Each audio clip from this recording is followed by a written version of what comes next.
Assalamualaikum warahmatullahi wabarakatuh. Waalaikumsalam warahmatullahi wabarakatuh. Alhamdulillah, al-khair wa syarru bi masyiatillah, wassalatu wassalamu ala rasulillah Sayyidina Muhammad ibn Abdullah wa ala alihi wa ashabihi wa man tabi'a hudah min yawmina hadza ila yaumil qiyamah. Rabbi shrah li sadri wa yassir li amri wahlul 'uqdatam min lisani yafqahu qawli wasaddid lisani wahdi qalbi bihaqqi habibin nabi Sayyidina Muhammad sallallahu alaihi wasallam. Amma ba'd. Yang sama-sama kita hormati guru kita Ustaz Haji Ahmad Fauzi Nuki Haji Abdullah Dawawi Izam Atallahu umrahu fi sihatin wa afiyah. Dan yang sama-sama kita hormati ketua dan seluruh jajaran pengurus Masjid Jami Al-Mukhlisin serta para jamaahnya, bapak-bapak, ibu-ibu, hadirin wal mustami'in al-kiram rahimakumullah. Bersyukur kita kepada Allah Subhanahu wa taala malam hari ini di malam yang kelima di bulan Dzulhijjah 1445 Hijriah. Kita ditakdirkan Allah Subhanahu wa taala dapat hadir di satu majelis yang dimuliakan oleh Allah, yang dibanggakan oleh Allah, bukan hanya di hadapan para ahli bumi, tapi majelis ini juga menjadi majelis yang Allah banggakan di hadapan para ahli langit. Majelis zikir, majelis yang Allah banggakan di hadapan para malaikat. Mudah-mudahan amaliyah kita pada malam hari ini akan menjadi asbab terbukanya pintu-pintu rahmat dan barakah Allah Subhanahu wa taala. Amin. Salawat dan salam kita mohonkan pula kepada Allah agar selalu dan semoga tetap dilimpahkan kepada qudwah dan uswah kita Nabi besar Muhammad sallallahu alaihi wasallam, pada para keluarga, para sahabat dan sekalian pengikutnya hingga akhir zaman tanpa terkecuali. Kita yang hadir pada malam hari ini, yang duduk, yang ngobrol, yang micin HP, yang berkelakar, mudah-mudahan Allah berkenan menggolongkan kita menjadi ahli syafaat Rasulullah. Amin. Di antara hikmah daripada berzikir itu adalah untuk mendapatkan nur yang menjadi asbab terangnya hati kita, terlebih terangnya hati untuk mentauhidkan, mengesahkan Allah Subhanahu wa taala. Amin ya Allah. Apalagi kita berzikir mengucapkan kalimat tauhid, kalimat tahlil, kalimat la ilaha Illallah. Tidak ada kalimat yang lebih afdal setelah Al-Quran melainkan ucapan kalimat la ilaha Illallah. Lebih dari 30 kali kalimat ini diulang-ulang oleh Allah dalam Al-Quran, meskipun dengan redaksi yang sedikit berbeda. Ada yang berbunyi la ilaha illallah, la ilaha illahu, la ilaha illa anta, la ilaha illa ana. Semuanya bermakna adalah untuk mengesahkan Allah Subhanahu wa taala. Dan mudah-mudahan zikir-zikir yang kita lantunkan, yang kita tuturkan melalui lisan kita pada malam hari ini akan menjadi asbab terangnya qalbu kita semua. Amin. Amin ya Allah. Sebab kalau ketika hati itu gelap, yang dikhawatirkan hikmah akan menjadi terhalang, ilmu akan menjadi terhalang, kepahaman sulit untuk kita dapat. Terlebih ketika qalbu seseorang gelap, maka begitu banyak kemudaratan yang terjadi di dalam diri seorang muslim. Dan yang tidak kalah pentingnya saat ini, kita berada di salah satu tempat terbaik di muka bumi, di baitin min buyutillah, di dalam rumah di antara rumah-rumah Allah Subhanahu wa taala. Tidak ada tempat terbaik di muka bumi melainkan masjid Allah Subhanahu wa Ta'ala. Sampai Allah menyatakan bahwa di antara tolak ukur keimanan seseorang, lihatlah sejauh mana ia bersedia untuk memakmurkan masjid.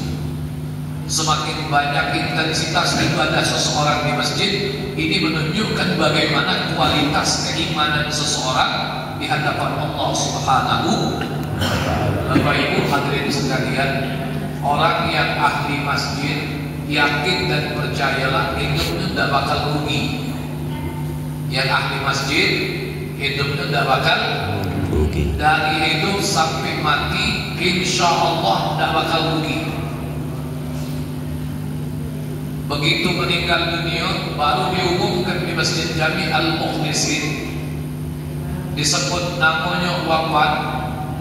Meski jasadnya belum dimakamkan, dia akan mendapatkan sebutan yang baik. Kalau tidak percaya mintalah malam ini. Begitu diumumkan inna lillahi wa inna ilaihi raji'un, apa kata jamaah masjid? Ya Allah, bapak itu ya yang meninggal. Ya Allah Ustaz, rajin niat dia ke masjid. Nah, ini sebutan yang tidak bisa dibayar dengan materi, yang tidak bisa diukur dengan nominal, apalagi dengan serangan fajar. Tidak bisa. Allah akan menjadikan orang-orang yang ahli masjid ini, Pak, bagi orang lain lisannya enteng untuk menuturkan kebaikan. Ya. Kalau yang rajin ke masjid, baru diumumkan meninggal, dia sudah dapat sebutan yang baik. Rajin niat Pak Ustaz, dia tuh ke masjid sini. Kadang-kadang sholatnya di kanan, kadang sholatnya di kiri. Kalau majelis hadir terus, walaupun terlambat. Kalau ustaz majelis, dia tuh datang terus. Meskipun duduk di belakang, mata menjem, pala nunduk, badan nyender, kaki lonjor. Ya tidak apa, siapa nak nyender, kamu nak nyender kan lah, pada Allah. Nyender lah. Kamu nyender kalau aku balik, habis kan. Jangan tegang-tegang, Ustaz Tommy, hari lalu. Ini berkahnya orang yang ahli masjid. Kira-kira malam ini siapa lah yang datang ke sini, hadir di sini, pahalanya paling besar? Hah? Ada yang bisa jawab? Nah, bisa jawab? Hah? Kalau mau baca jawab, nah, puasa kau ini walian kau. Aku jawab aku dengan panitia. Bukan yang ceramah aku. Yang paling besar pahalanya malam ini siapa yang duduk nyender?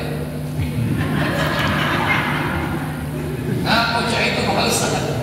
Karena saksi amal baiknya banyak. 1 lantai, 2 dinding. Dibandingkan yang tidak nyender. Kalau yang tidak nyender, saksi amal baiknya cuma lantai. Banyak pahalanya. Sambil makan kalau sama ini. Aku tidak nyender. Wah, Mang Dan banyak pahalanya, Mang Dan. Ya kamu nak makan, rezeki kamu nih yang laju-laju kalau habis.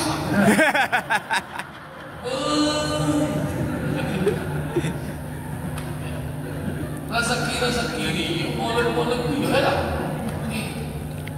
Tapi minta maaf kalau itu jarang ke masjid, Pak.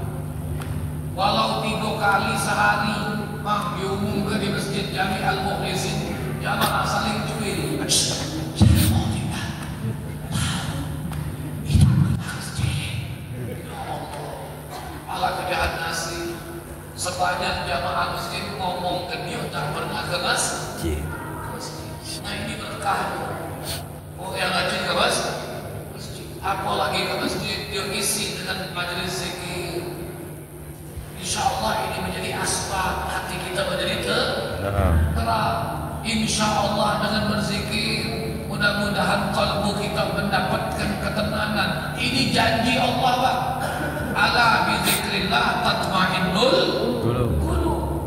Ketahuilah dengan berzikir, mengingat Allah, menyebut Allah, kamu akan mendapatkan ketenangan.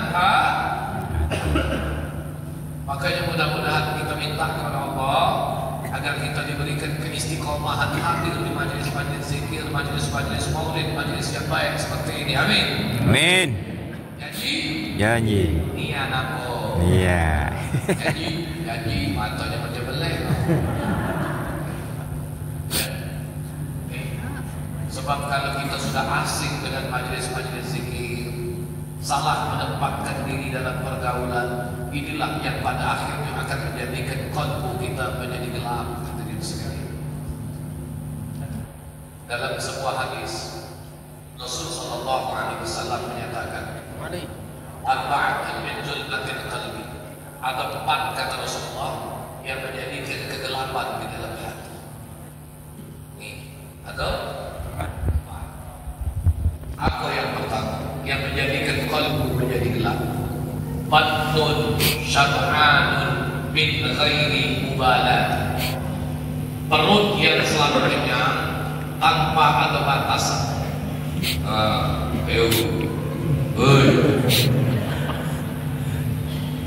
Artinya gawe nak makan tu lah, dah kenyang-kenyang lain. Tapi kalau malam itu dijumpa makanan al-laju, lalu itu namanya rezeki. Tapi ini rasa yang tak pernah ada rasa kecukupan, tak pernah ada rasa tak pernah ada rasa kenyang. Alhamdulillah malam ini kamu disediakan buah kue oleh pengurus masjid. Tak pernah loh kan? Tak pernah dapat tanya KPI itu ngaku dapat lagu dah. Ini yang pertama kata-kata Rasulullah yang dijadikan kenapa kalbu itu menjadi gelap. Yang kedua apa kata Rasulullah SAW yang menyebabkan hati seseorang itu menjadi gelap? Sohbatul zalimin. Ketika dalam pergaulan dia salah mencari teman bergaul, bersahabat dengan orang-orang yang zalim. Orang kalau sudah selalu berdekatan dengan orang yang zalim, akhirnya dari dalam hatinya tidak akan tumbuh rasa kebencian terhadap kezaliman. Kenapa? Karena keseharian mereka bergaul dengan orang-orang yang zalim, sehingga dalam pandangan mereka kezaliman itu merupakan hal yang sudah biasa. Akhirnya tidak ada rasa benci dengan kezaliman. Nah ini ketika kalbu kita tidak ada rasa benci dengan kezaliman, berarti itulah kondisi ketika hati menjadi gelap. Jadi gelap. Ini yang kedua. Yang ketiga, nisyanul dzunubil ma'diyah, lupa dengan dosa-dosa di masa lalu. Setiap kita punya dosa kan? Benar? Setiap kita punya dosa. Bahkan selalu ada peluang kecenderungan untuk berbuat dosa. Karena kita sebagai seorang manusia, dalam interaksi di kehidupan kita ketemu manusia dengan berbagai macam tipe manusia. Betul kira-kira? Betul. Tapi Imam Ghazali mengatakan dalam kitab Bidayatul Hidayah, kita dalam kehidupan ini kadang-kadang ketemu orang yang perumpamaannya ibarat makanan. Kadang-kadang kita ketemu orang yang perumpamaannya ibarat obat. Kadang-kadang kita ketemu dengan orang dalam pergaulan yang perumpamaannya seperti asap, seperti kabut. Kadang-kadang dalam pergaulan kita ketemu orang yang perumpamaannya ibarat penyakit. Siapa mereka? Orang yang perumpamaannya seperti makanan. Humul ulama wal hukama. Mereka lah para ulama dan para ahli hikmah. Kita butuh dekat kepada mereka, bahkan mendekatkan diri kepada mereka, sebagaimana kita membutuhkan makanan, asupan gizi dan nutrisi. Maka jangan pernah jauh dari ulama, tapi niatkan dengan ulama itu agar kita mendapatkan manfaat ilmu pengetahuan agama, bukan untuk mencari kebenaran, bukan untuk tercapainya suatu hajat dan kepentingan. Dekat dengan ulama biar dapat barokah, biar dapat ilmu, bertambah pemahaman agama. Ini dekat di kiai, dekat di ustaz, baru duduk. Ustaz, ada lokal dah. Lokal salah, dah lah. Ini dekat ustaz, ada lokal dah ustaz. Puji Pak Ustaz, ini kitab Akuna. Kalau lokal kau baca ngajar-ngajarlah kan. Nah ini namanya salah tempat. Ya. Maka kita butuh berdekatan dengan ulama sebagaimana kita butuh dengan makanan. Yang kedua, kita ketemu kadang-kadang dalam pergaulan dengan manusia yang perumpamaannya ibarat obat. Ya. Artinya apa? Dia dibutuhkan waktu tertentu, tidak setiap waktu. Walaupun kita tidak butuh mereka hari ini, tapi suatu saat kita tetap akan butuh kepada mereka, atau kita pernah membutuhkan mereka. Ini dinding yang ada di depan kita di batu apa kayu? Ini keramik, kalau lepas, kalau pecah, yang kamu panggil tukang komputer atau tukang keramik? Tukang keramik. Nah, hari ini kita tidak butuh tukang keramik, tapi barangkali kita pernah butuh atau suatu saat kita akan butuh kepada mereka. Inilah manusia, walaupun saat ini kita tidak butuh mereka, tapi akan ada saatnya kita membutuhkan orang lain. Maka dalam kehidupan ini kita tidak bisa menepuk dada merasa mampu dengan usaha kita sendiri. Terus kita ceramah. Terus lanjut. Hidup ini kita tidak bisa untuk berlepas dari kehadiran orang lain. Sholat, Bapak Ibu sholat dimanapun bisa, Pak, silahkan. Tapi untuk mendapatkan sholat dengan nilai yang lebih sempurna, Bapak Ibu membutuhkan kehadiran orang lain. Sholat dewean sah, tapi kalau Bapak Ibu sholatnya berjamaah, nilai itu beda. Ini berarti untuk mendapatkan nilai sholat yang lebih baik, kita butuh kehadiran orang lain. Dari lahir sampai mati kita perlu orang lain. Kira-kira kalau meninggal di sini, apa berangkat mengenai kubur di kebakaran di kebun bunga, apa berangkat dewe mayat itu? Nah, kacau. Ngaku aku cerita mati nggak bisa lesulan. Kita tidak bisa cerita mati. Lahir kita butuh orang lain. Bu, Pak, Bu, ini bentuk bukti kalau ternyata kita butuh orang lain. Ibu kalau senyum perlu orang lain.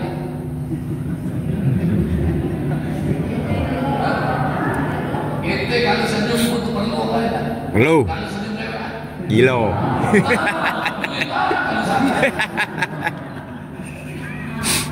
Ternyata untuk senyum pun kita butuh orang lain.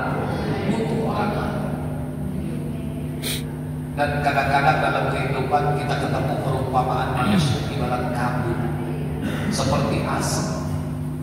Inilah manusia yang punya perilaku untuk menipu. Ya. Aku kalau bahasa Palembang, iu ke hijau, mudikan. Seperti perumpamaan asap. Asap itu mendekatkan sesuatu yang jauh dan menjauhkan sesuatu yang dekat. Pernah kita ketemu wong gawe nak mudi wong wae. Nah ini perumpamaan ibarat asap. Nah kadang-kadang juga dalam kehidupan kita ketemu dengan manusia yang perumpamaan ibarat penyakit. Penyakit baru gejalanya sudah buat kita gelisah. Nah inilah manusia. Dia baru datang depan pagar gitu, hati kita kan gelisah. Nah datang dulu aja gini.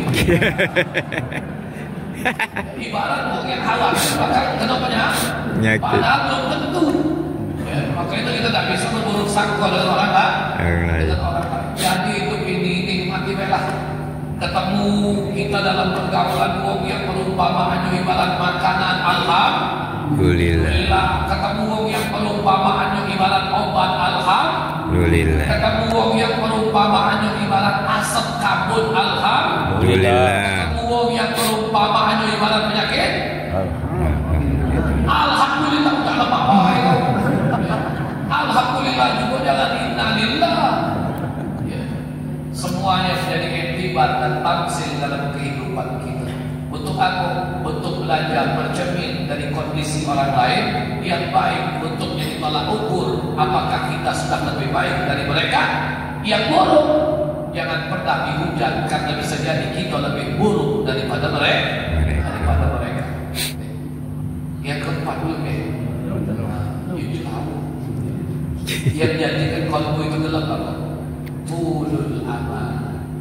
Apa itu kata Rasulullah? Panjang angan-angan. Panjang awak gawe dah, tidur bangun sidang, nak kepengen hidup jadi wong kayu.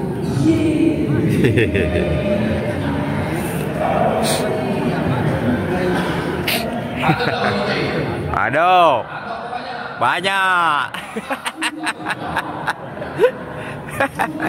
Panjang Angan. panjang angan. Lagi gawe dah, tidur bangun siang, bangun tidur gawe nak pegangnya HP dah, pulang balik. Kelumah murah, sayang subuh lagi dah baik kosong. Kopi dah kaki nak marah, pisang goreng dah kaki nak ribut. Ya Allah, inilah jiwa sekali ini kan namanya bangkit menyawe. Pakai. Tapi dia lebih jauh mah. Gawe ni kelumah murah, tahu dia ikut namakan Lemah. tahu kelumah murah. Bukan kelumah murah ke? Jangan nemani kamu kelumah murah. Yang kelumah murah tu di Palembang ni cuma dua, satu otak-otak, dua pempek panggang. Air di laut, tengah sebelah sana. Kita maaf lebih kurang. Mudah-mudahan ada manfaatnya sedikit pencerahan ini. Sekali lagi mohon dimaafkan atas segala salah dan khilaf. Wassalamualaikum warahmatullahi wabarakatuh.